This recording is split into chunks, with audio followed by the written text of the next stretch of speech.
Standards, Stewardship, and the Truth About Real Opportunity. Will, I start with the heart of the matter. This is an essay I wrote to respond to your post. When you argue that no one is lowering standards and that DEI is only about helping the overlooked, you ignore what people on the ground have seen with their own eyes. Scripture anchors the point. Proverbs teaches that when rulers abandon sound judgment, the people groan. Paul warns Timothy to guard what has been entrusted to him. Lowering standards is not compassion. It is negligence. Negligence harms people. It harms the people in the seats, the people in the cockpit, and the people on the operating table. I have lived long enough in public service to know that good intentions do not save lives. Competence does. There is evidence that lowering standards destroys trust and can cost lives. Look at what happened with some municipal fire departments that removed physical requirements in the name of equity. Several cities later reversed course after crews failed to complete basic rescue drills. A department in Pennsylvania documented slower response times and training failures after physical standards were softened. No one was helped. Firefighters were placed at risk, and civilians suffered. Look at the Air Force during the early years of the pilot shortage. When the service relaxed parts of the aptitude screen to meet recruitment targets, there were more washouts in flight training. That cost millions and put instructors and trainees in danger. Look at medical schools that eliminated the MCAT requirement in the name of access. A few of those schools now report higher dropout rates and remediation needs. The student suffers, the patient later suffers. Lowering bars never creates excellence. It creates confusion and risk. Will opportunity is biblical, but changing the standard is not. Scripture teaches dignity and fairness. God told Israel not to favor the rich or the poor. They were commanded to judge with equity. That is a genuine opportunity. A fair door is opened, but the bar of excellence is not moved. The Tuskegee Airmen proved this.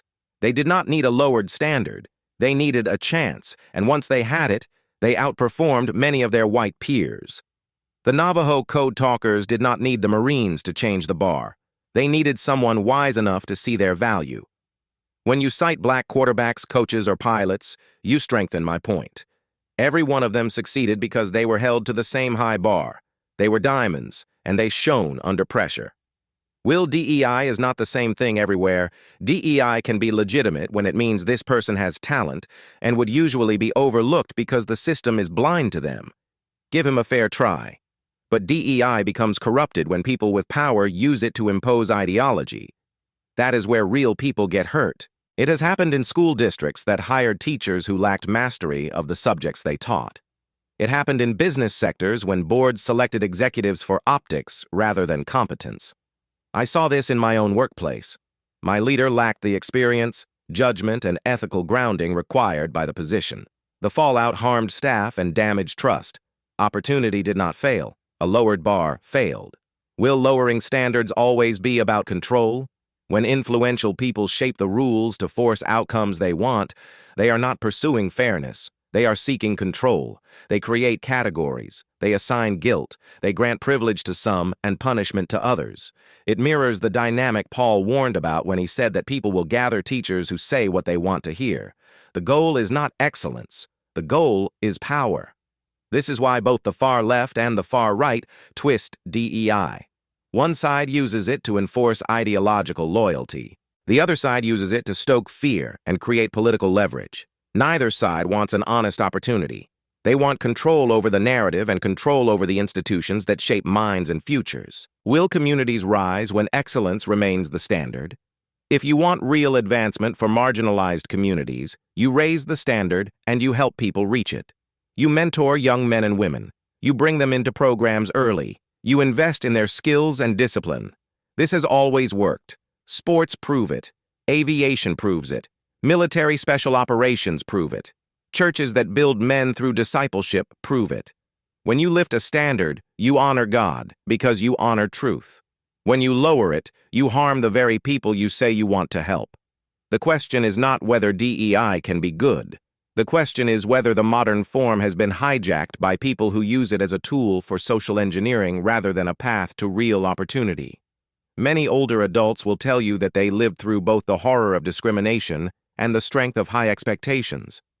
They will tell you the door opened for them because someone believed they could rise to excellence, not because someone cut the bar in half. Will clarity lead to stewardship? If we want fairness, we open the door. If we wish to excel, we keep the bar high.